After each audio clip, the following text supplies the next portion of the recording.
Welcome to the Explainer. If you're an employer in India, get ready, because your entire relationship with your workforce is about to fundamentally change.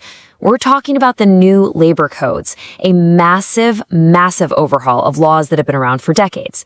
In the next few minutes, we're going to give you a clear, strategic guide to navigate these changes and tell you exactly what you need to do right now. And just to be crystal clear, this isn't just a few small adjustments. As one analyst put it, it's a fundamental re-architecting. Think of it like they're not just renovating the house, they're tearing it down to the studs and rebuilding the entire system from the ground up. All right, so here's how we're going to break this all down. First, we'll look at the big picture, what this re-architecture is all about. Then we'll dive into the single biggest financial challenge that's probably already hitting your payroll. After that, we'll cover the new rules for safety, a pretty radical shift in how the government enforces these laws, and we'll wrap up with a concrete action plan you can start using today. Okay, first up, you have to appreciate the sheer scope of this thing. For decades, Indian labor law was this tangled, confusing web of more than 24 different central laws. I mean, some of them were ancient, dating back to the colonial era. The new system just sweeps all of that away and consolidates everything into just 4 simple codes: wages, social security, industrial relations, and occupational safety, health, and working conditions, which everyone is just calling the OSH code. So why do all this? What's the big idea? Well, it really boils down to 3 things. 1, make life simpler for businesses by having one streamlined set of rules. 2, seriously upgrade worker safety and social security. And 3, create an environment that's more attractive for investment, which in theory should create more jobs. It's a full-scale modernization. Now let's get to the part that's probably going to hit your bottom line the hardest and the fastest. Seriously, if you only remember one thing from this whole explainer, make it this. We're talking about the 50% wages challenge. Here's the magic number you need to burn into your brain. 50%. The new code on wages completely redefines what wages are, and it has one killer rule. An employee's basic pay has to be at least 50% of their total pay. That means all the other stuff, house rent, travel, special allowances, all of that is now capped. It cannot be more than 50%. And this is a huge deal. For years, it was super common, especially in sectors like tech and services, to have a low basic salary, maybe 30%, and then pack the other 70% with all kinds of allowances. Why? Well, it was a way to manage costs. Now, under these new codes, that classic 30-70 split is totally illegal. And here's the real kicker. A higher basic pay automatically means higher contributions to things like Provident Fund and gratuity for both you and your employee. So that directly impacts your costs and their take-home pay. So, what do you do about it? It's a 2-step emergency plan. First, you have to conduct a deep dive audit of your entire payroll. You need to flag every single employee whose salary doesn't meet that 50% rule. No exceptions. Step 2, you have to restructure those compensation packages. That means rebalancing the basic pay and the allowances to get everyone compliant. Okay, so we've covered the money, but there's a lot more going on. The OSHA code introduces some sweeping changes to workplace safety. It gets rid of that old fragmented system where you had different rules for factories, mines, and other places. Now it's one single, unified approach for everyone. What this new code does is it centralizes everything, and frankly, it expands what's expected of you as an employer. You've got one national board setting the rules now, which simplifies things. The requirements for having safety officers and committees are now spelled out very clearly. And there are 2 big new rules that really stand out. Employers now have to provide free annual health checkups for certain employees, and this is a big one. Formal appointment letters are now mandatory for all employees. It's a huge step in formalizing the workforce. All right. Let's talk about what might be the most profound philosophical shift in these new codes. It's a complete change in the relationship between businesses and their regulators. We're moving away from an old-school adversarial model to something much more collaborative. So the government is basically changing its whole philosophy. The old model was often seen as policing. Inspectors show up, they're looking for faults, and their main goal is to prosecute. The new model is all about facilitation. It's meant to be a partnership where the government's job is to advise you and help you get compliant, not just to punish you when you mess up. And a key to this whole new approach is a new job title. The old labor inspector is gone. Now they are officially, legally, an inspector cum facilitator. And this is so much more than a name change. Their primary legal duty now is to give you information and advise you on how to follow the law. Yes, they still do inspections, but their main role is to facilitate compliance. And the whole inspection process is being rebuilt to be more transparent and predictable. A web-based algorithm will now randomly assign inspections, which should eliminate bias. The reports have to be uploaded online within 48 hours. And here's the best part. There's a new safeguard called an improvement notice. For most violations, they can't just jump to prosecution. They have to give you a formal notice and a chance to actually fix the problem first. That's a game changer. So, after all that, big changes in wages, in safety, in enforcement, what do you need to do right now? What are your immediate priorities? Don't worry, we've boiled it all down into a clear, simple action plan. Okay, here's your checklist. Number 1, and I'm going to say it again because it's that important, audit your payroll for that 50% rule. That is your absolute top priority.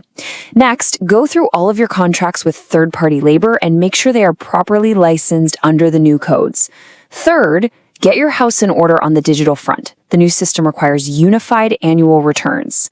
Fourth, train your managers. They need to understand the new role of the facilitator and what to expect from these new inspections. And finally, set up a system to make sure every single employee gets a formal appointment letter. So here's the final thought I want to leave you with. These new codes, they're more than just another compliance headache. This is a once-in-a-generational opportunity to completely restructure, professionalize, and build a more transparent and productive workplace. So the real question isn't just, how do we avoid penalties?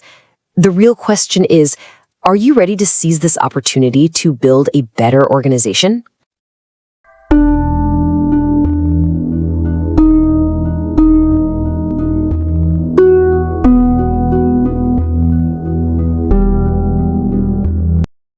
Welcome back to the Deep Dive. Today we are taking on something absolutely massive, a piece of legislation that really is set to reshape the entire relationship between employers and workers in India. That's right. We're plunging into India's new labor code framework. And this isn't just a minor update, is it? No, not at all. It's a complete overhaul. As of November 21st, 2025, India has taken 29 previous, often conflicting central laws and basically boiled them down into just 4 comprehensive codes. So our mission for this deep dive is to give you the shortcut. We want to understand how this massive change is supposed to deliver what the sources call the 3S model. Simplification, security, and sustainable growth. For everyone, from a huge manufacturer right down to, the millions of people in the gig economy. Okay, so let's start with that foundational shift, the administrative nightmare that this is all replacing. Absolutely. The biggest immediate change, I think, for any employer is this move from a fragmented, paper-heavy system to something unified and digital first. The old complexity was legendary. So the core of the simplification is the single electronic registration. Exactly. And that applies to any establishment with 10 or more workers. Just 10. Okay. Yep, they register once on one centralized portal, the Shram Suvita portal. And that one action replaces, countless overlapping registrations that used to be a real headache for compliance managers. And the streamlining gets even more dramatic when you start looking across state lines. Oh, for sure. You're talking about interstate operations. Yeah. For any company that uses contract labor across multiple states, the sources were all highlighting this new pan-India contractor license. That sounds huge. It just gets rid of the need to apply for state-specific, location-specific licenses. That was a huge point of friction. Precisely. And that license is now valid for 5 years. On top of that, they've also tried to give smaller contractors a bit of a break. The threshold for when you even need to worry about these contract labor provisions, it's been raised. From 20 workers to 50. So a lot of smaller firms just fall out of that regulatory net entirely, while the bigger ones get that pan-India portability. It's a win-win. Okay, that definitely covers simplification. But what about enforcement? I mean, there's always been this concern in India about the Inspector Raj, this sort of punitive discretionary system. And that paradigm has fundamentally shifted, at least that's the intention on paper. The role is now officially Inspector cum Facilitator. Inspector cum Facilitator. What does that actually mean? It's a dual mandate. They're not just there to enforce the law. They are statutorily required to advise employers on how to comply, to act as a sort of consultant first. That's a great idea, shifting from punitive to mentorship. But, I mean, given that history, how do you make sure that's not just lip service? Who keeps the facilitator accountable? That's the critical question. And the answer is really baked into the tech itself. First, there's no discretion on who gets inspected. It's all managed through a randomized web-based system. So an algorithm picks the targets. Right. The inspector can't just show up. And second, the codes introduce these mechanisms for decriminalization. For minor stuff, the inspector has to issue an improvement notice first. Giving them a chance to fix it. A cure period. A reasonable cure period, sometimes up to 6 months. Prosecution is absolutely the last resort. And if they do commit a minor offense, there's an off-ramp. Exactly. They can opt for compounding of offenses. Basically, you pay a fee, say 50 to 75% of the maximum fine, and you avoid a criminal record. It's about keeping business moving. That's a really thoughtful balance. Okay, let's move to Section 1. This is where it gets really impactful financially. The wages revolution. It all comes down to this new definition of wages. This is probably the most far-reaching change because that one definition now affects everything. Your provident fund, your gratuity, all of it. And in the old system, employers would basically structure pay to keep the statutory contributions as low as possible, right? They'd inflate allowances and keep basic pay tiny. Right. And the government's answer to that is what's called the 50% proviso. Okay, let's define this. And then we absolutely need a real-world example because this is the bedrock of the whole new structure. The proviso is basically an anti-avoidance rule. It says that if all of your specified exclusions, things like your house rent allowance, conveyance, overtime bonuses, if all that adds up to more than 50% of your total pay, Total remuneration? then the amount over that 50% gets added back into your statutory wages. Okay, let's make it concrete. Say I earn 100,000 rupees a month total, and my employer structures it so 60,000 of that is allowances. That's 60%. Right. So since 60% is over the 50% cap, that excess 10%, which is 10,000 rupees in your example, has to be added back into your wages for all the statutory calculations. So my provident fund and gratuity are now calculated on a higher base. The employer can't pay benefits on less than half my total salary. You've got it. That's the floor. It means a direct impact on your long-term savings. The employer's costs go up, sure, but your retirement corpus gets a significant boost. It might mean a tiny bit less in your take-home pay right now. Because your PF deduction is higher. Exactly. But it's a mandatory trade-off for long-term security. A necessary trade-off. And what about the minimum wage safety net? It's now universal. Minimum wages cover 100% of the workforce. Organized, unorganized, everyone. That's up from only about 30% before. A huge expansion. Yeah. And that rule about final settlement, that one really caught my eye. Yes. When you leave a job, resignation, termination, doesn't matter. Your final settlement has to be paid within 2 working days. 2 working days. I mean, think about the corporate process for that. Approvals, payroll runs, bank transfers. That is going to force a complete re-engineering of offboarding. It is a massive leap forward for worker stability. No more waiting weeks or months for your final pay. Let's transition to Section 2, Social Security. This is where the law really starts to grapple with the modern economy, especially, gig and platform workers. This is genuinely pioneering stuff. The code introduces for the very first time statutory definitions for gig worker and platform worker. So they're formally recognized. Formally recognized as a distinct class of worker needing social protection. But with no traditional employer who pays for their Social Security, how is that funded? The burden falls on the aggregators. your ride-sharing apps, your food delivery platforms, they have to contribute between 1 and 2% of their annual turnover to a dedicated Social Security fund. 1 to 2% of turnover, that's a significant liability. It is. But there's a cap. The government put in a guardrail. The total contribution can't exceed 5% of the total amount paid out to those workers. So there's some predictability for the businesses. Okay. And these workers are always moving between platforms, between states. How is portability handled? It's all built around a portable digital identity. Every gig, platform, and unorganized worker has to register on a central portal, eShram, using their Aadhaar number. Which gives them a unique ID. And that ID is the key. It lets their benefits travel with them across state lines, across different jobs. Your security doesn't vanish just because you switched apps. Now, what about more traditional employees? I saw a huge change for people on fixed-term contracts, or FTEs. This is another massive boost for parity.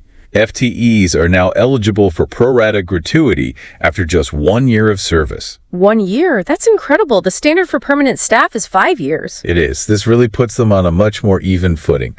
It stops companies from using short-term contracts just to avoid paying those long-term benefits. And quickly on women-centric rules and health benefits. The 26 weeks of paid maternity leave is still there.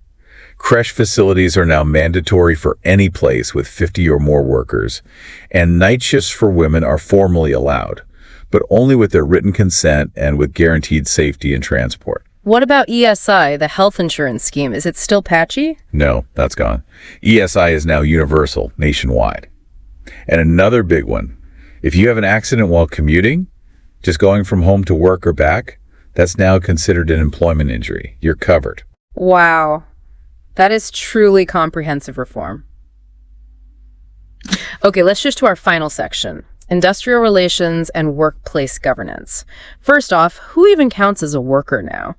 The definition is much, much broader. It now includes sales promotion employees, working journalists, and even supervisory staff earning up to 18,000 rupees a month. So a lot of white-collar staff who were previously excluded now get protection. Exactly. And the definition of industry is also broader. It covers any systematic activity, even if it's nonprofit. Let's talk about collective action. The codes seem to put stricter discipline on strikes. They do.